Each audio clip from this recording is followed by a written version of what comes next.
Thank you, Madam Speaker, the Honorable Prime Minister, Honorable Ministers, the Honorable Leader of Opposition, and Honorable Members of Parliament. It is an honor and a privilege, a special privilege, to be called to serve in this House. And I, just as all of us, believe that we will do my best to be able to serve to the best of my ability. Madam Speaker, congratulations on your reappointment for another term. And congratulations also to the Honorable Veena Bhatnagar on her appointment as Deputy Speaker. I congratulate all those who have been called to serve in this House. Congratulations to all who have made it back into Parliament, and congratulations also to all our new honourable members. I congratulate all the women who have been able to make it into Parliament this time around. And I give thanks to my God for His grace for putting me here. I thank Fiji First, its President, Manturana Tuimadwata, its leader, the Honourable Prime Minister, and it's a privilege to be part of the Fiji First movement. I also need to thank those who helped me on this journey, in this campaign, the Tavura, Usamate, and Bilivalu families, all around Fiji and around the world. Inia Tumbui, Navtalai Nunitonga, Ilimo Marau, Kilai Matiavi, and their teams here in the Central Division. Tevita Bunilemba on Koro, Mikangiri on Ovalau, Mika Wasayado and Isa and Northern in the Kondrobe, Pio the Bulati and his team in Taviuni, Modilutu, Madhiu, Turanga Ramas in Sangalau, Skeli Marau in Wadwadi, and Watasoko Nyandrana, all from Lakamba.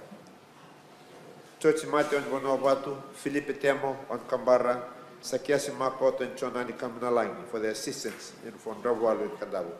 And a special thank you to the people of Nasangalau, Lakambalau, Dravalu Nadeva Kandavu, Nasasa and Wunubutu, Nandong Mazuata for their support, the people of the Kondrobe, especially from Tabiuni, Gamea, and Karoko, and Kalambu in Netasiri, and the senior area generally for their support during this campaign. Madam Speaker, His Excellency the President has highlighted the importance, the issues of importance for all of us. He has shown us the path, and he's reminded us of the important things that we need to focus on. His Excellency has reminded us that as honourable members of this honourable House, we must talk nothing else but the truth. This is, after all, a house of honour. Any statement made here must be based on fact. No more half-truths or untruths. Fiji needs that, and we owe it to the people of Fiji to speak truth. Madam Speaker, the last Fiji First government and this current one is all about providing for our children and for our future generations. This is a government that has been one that walks the talk, and this new government will also be one that will continue to walk the talk. Fiji is fortunate to have, as a leader, our Honourable Prime Minister. He has shown his strong leadership abilities. Like a good naval officer, he has commanded our ship well, braving and overcoming all types of weather conditions. And I wish to also thank the Honourable Prime Minister for entrusting me with a very critical portfolio, the Ministry of Infrastructure, Transport, Disaster Management, and Meteorology. And I want to acknowledge the dedication of my predecessor and colleagues, the Honourable Parveen Bala and Honourable Vijay Nath. I agree wholeheartedly with His Excellency, the President, when he reminded us that we see modernity in the new roads, the bridges, the ports, the jetties and airports that have been constructed to a quality that matches anything you'll find overseas in developed nations, unquote. And that is testimony to what the Fiji First government has been doing these past 4 years. Madam Speaker, infrastructure and transport are enablers to economic growth. Our unprecedented economic growth over the past 9 years speaks volumes of how well government has carefully planned our economic journey. And that is what we expect from a government. This is a government that will ensure that we continue to develop the right infrastructure for this country, as we have been doing since Fiji first came into power. Madam Speaker, government is working towards the development of a sustainable energy sector, one that is accessible and consistent, which meets the required standards of safety and security, and is also financially viable. Government has set an ambitious target of 100% access to electricity by the year 2021. Our target also is to have 100% of our electricity generated from renewable sources by the year 2036. EFL has a 10-year power development plan which focuses on areas covered under the EFL grid network, including Viti Levu, Vanua Levu, Ovalau, and Taviuni. Madam Speaker, with the right plans, resources, and legislative environment in place, government will build and maintain resilient infrastructure in Fiji.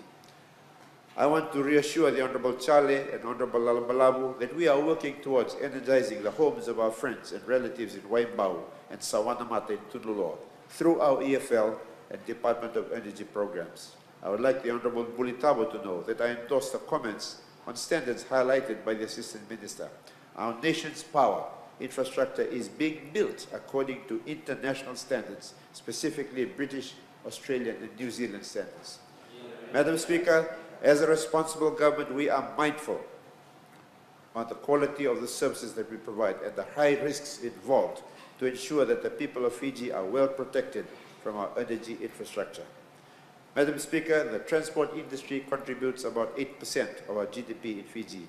It plays a vital role in connecting commuters to school, institutions, employment centers, hospitals, as well as logistics and merchandise supply chain. Being a large ocean island state, we have a mammoth task to provide and maintain safe shipping services between our 110 inhabited maritime islands and 150,124 square kilometers of waters. Currently, we have 1,585 registered ships administered by MSF with 12 vessels from the government shipping services, 13 inter-island vessels, and the rest range from small open boats, fishing vessels, charter vessels, including cargo and passenger vessels. Our economical routes to the maritime provinces are catered by the roll-on, roll-off vessels. Madam Speaker, through the shipping franchise scheme and the government shipping services, we continue to provide shipping services to our uneconomical routes. In 2014, we increased the number of franchise trips per month from 10 in 2012 to 14. This is an increase from 120 to 158 trips per annum. Out of the 9 franchise routes, 5 are serviced twice a month and 4 once a month. Therefore, under this 4-year reign of Fiji First, there has been a significant improvement in providing shipping service, and we will continue to improve on that service. Through the franchise scheme, government will continue to engage the services of our local shipping operators. Furthermore, should any private operator face difficulties, the government shipping services are there to provide safety net as an alternative vessel to maintain this service. We will continue with our Aids to Navigation program. However, as suggested by a member in the House, we do not recommend the use of vehicle reflectors to be installed on small boats traveling at night, as has been suggested in this House. This is a safety issue. Boats traveling at high speeds in the night would have no time to maneuver safely, even if vehicle reflectors are on other boats. Speaking about safety, Madam Speaker, I request the Honourable Gergera Tambua to please advise her relatives to use the franchise trips, which is increased from once to twice a month, and no more travelling on overloaded vessels with limited number of life jackets available. I urge everyone of this Honourable House to work with government to ensure that only boats with proper electronic navigational aid travel day and night. Beacons are an aid to navigation for use during daylight hours. As our contribution to COP23 commitment, government, through consultations with our stakeholders, is piloting the implementation of a new energy-efficient designed vessel. Government has increased its fleet by purchasing 4 new vessels, which is a 50% increase and brings the total government fleet to 12 vessels in total. Madam Speaker, the Land Transport Authority plays a very important role in the economic development of this country with a vision of steering Fiji safely. Over the past 4 years, there has been a 25% increase in vehicles registered. In addressing this, the authority has implemented a number of initiatives. This includes the opening of new offices, extending operating days to Saturday, convenient online services, introduction of complaints management system, and improved awareness. To ensure that our customers are accessible to our services, LTA has opened up since 2014 9 new centers. And that has improved the service that they provide. There has been a much stronger focus on better educating Fijians on road safety measures. New initiatives such as pedestrian, passengers and drivers interventions have taken road safety awareness to another level. In doing so, these awareness programs have not only enlightened them to be responsible citizens, but are also helping to save lives of Fijians every day. Government will continue to work towards improving our transportation system. Climate change has largely impacted the smaller island nations in the Pacific, including Fiji. And I've been glad to hear a lot of sentiments highlighting the importance of climate change, even though every now and then when we talk about the Honorable Prime Minister having to go to attend COP23 events, people make fun of it. But I'm glad to hear now that that sentiment is changing. We're beginning to realize the importance of climate change and the efforts that we need to make, not only within our own country, but also in other countries around the world. The best way to adapt to climate change is to build resilient to climate vulnerability. To this effect, government, through the Fiji Meteorological Service, continues to work closely with key international partners to build improved systems and services.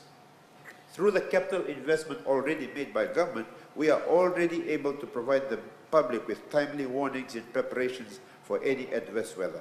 An example of this was the recent flood event in April this year in the Western Division that was caused by a tropical depression, and our response time was much better compared to past events. We are committed to the people of Fiji to provide timely and accurate information aimed at preventing loss of lives and reduce damages to properties caused by disasters and other catastrophic events.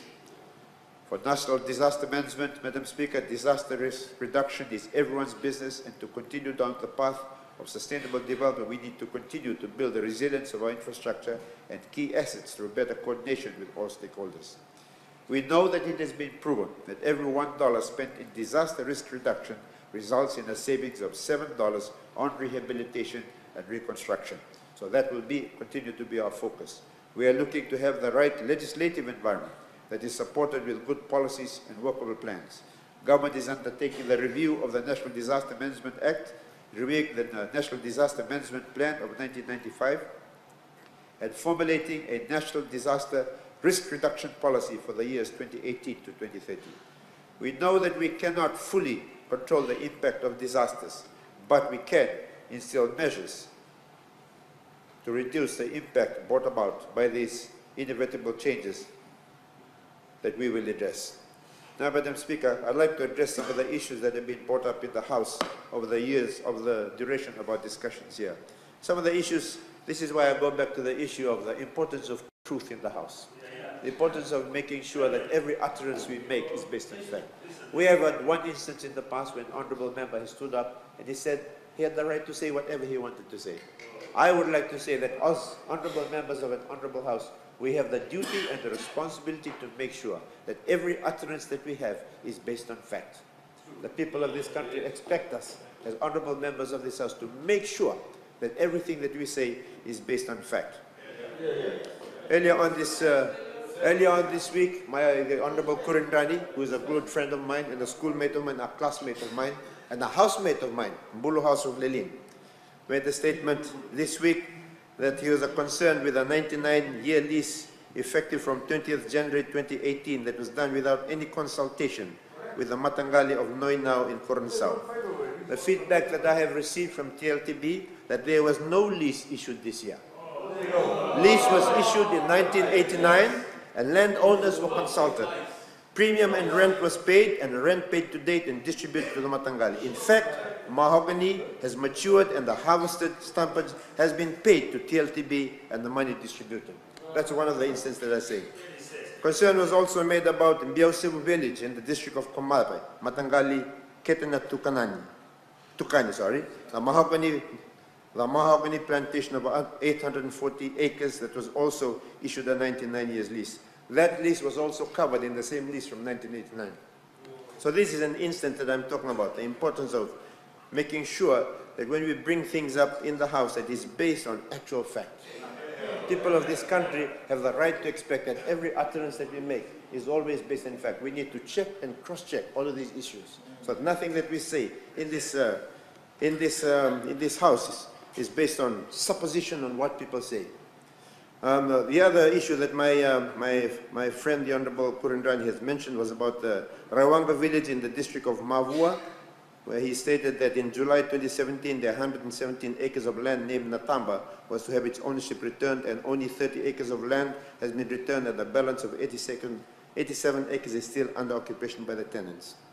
From the TLTB, they informed us that the 30 acres was reserved earlier, has been reserved for the Toka Matangali Tohopulu. The balance of 87 acres that was referred to in the House has already been set aside as Reserve Matangali as published by the Gazette of 19 February 2018. That is the fact. Now the whole parcel of land has already been dealt with. These are some of the issues that I'd like to address, Madam Speaker. The other issue that I'd like to address has been brought about and has been something that has been discussed at great length in the social media, in which the Honorable Prime Minister has been at great length, is about the failure to mention the confederacies during the Vengarewa Banua that was held for the Duke of Sussex, Duke and Duchess of Sussex. I have the utmost respect for the Honorable Rote Mumukepa in her traditional status as a High Chief of Fiji. But the assertion to make that it was the government of Fiji that decided that we should not mention the confederacies at all is an utter lie. That did not take place. The Ministry of Itoke Affairs has confirmed that they had asked the people of Vunda to perform that. There was no directive given to them not to mention the traditional confederacies. They had mentioned all of the provinces. They had also mentioned the provinces at the end. When the Ministry of Itoke Affairs briefs the different parts of Fiji on handling these traditional ceremonies, they don't tell them exactly what to do. They will explain the purpose of it. So in view of the Rote Memu's outburst, I don't think this is a true reflection of how we do this in our culture that we like to talk about. In our traditional culture, when we have resolved things through traditional protocols, we do not come and talk about it openly like that. We do it in our traditional sense. That is one issue that I'd like to talk about. Second issue that people, I think the Honorable Niko Nawekula keeps talking about this issue of the sunset clause, sunset clause, sunset clause. As if it was some big boogeyman or something that's out there. As if this side of the house is trying to eliminate an entire race. What do we mean by sunset clause? What do we mean by sunset clause? We have sunset clauses.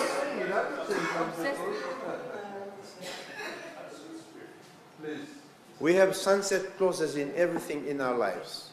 Our ethnic culture, our Iteke culture has ethnic clauses in everything that we do. You go back 200 years, we did not dress like this. There was a sunset to the way we used to dress. You go back 200 years, when we built Amburikolo, we put people into the pit and then you put the post on top of them. There's been a sunset to those things. Things have been changing, language changes. A few years ago, when you were living in villages, if you want to go to towns and cities, you had to seek approval to leave. Now you don't do that. So all of these things begin to change. What I'm trying to say, we change the things that are a norm for us. We begin to change them in order to make sure that they are compatible with the environment in which we live in. So this whole idea about sunshine is not about eliminating people. It's about making sure that we are adapting to the changes that are existing in our society. Many, many years ago, our children were told, chikolo, chikolo, chikolo. Shut up, don't talk.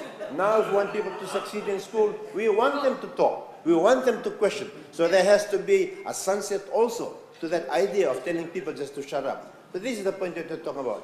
As a culture evolves, as it changes, there are certain aspects of that culture that have to evolve.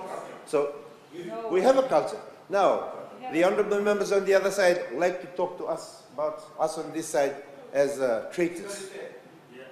But Honorable Deputy Speaker, there are many Itoke in this country. All of us dress. If you dress differently, or the way that you dress, the way you talk, does not take away the fact that you're an Itoke. Itoke and its culture is defined by your registration in the Walla Council. Does not mean that we have to all look alike. Does not. The way that people think in the villages does not necessarily have to be the way that people think in peri-urban areas. But even if that difference is there, we are still Itoke. We are still Itoke. There is no stereotyped way of thinking about this idea of Itoke. The other thing that I want to talk about is that a lot of mention about village bylaws. There was a lot of notion going around that this government is trying to shove village bylaws down people's throats. Nothing like that happened. All that was happening was consultation. This is a government that bases everything that it does on consultation. We have now a very strong focus on free and prior informed consent in everything that we do for Ito case. So all of this hula baloo that we talk about is entirely based on just supposition. I think the last thing that I'd like to mention before I sit down, the Honorable Pio Tigundondua had talked about the fact that this government, that this group of people has been all about compartmentalization. I'd just like to say that we are the ones that have brought in the 2013 Constitution that make sure that we don't compartmentalize. Madam Speaker, thank you very much for giving me that time. I wish all honorable members Merry Christmas, Merry Prosperous New Year.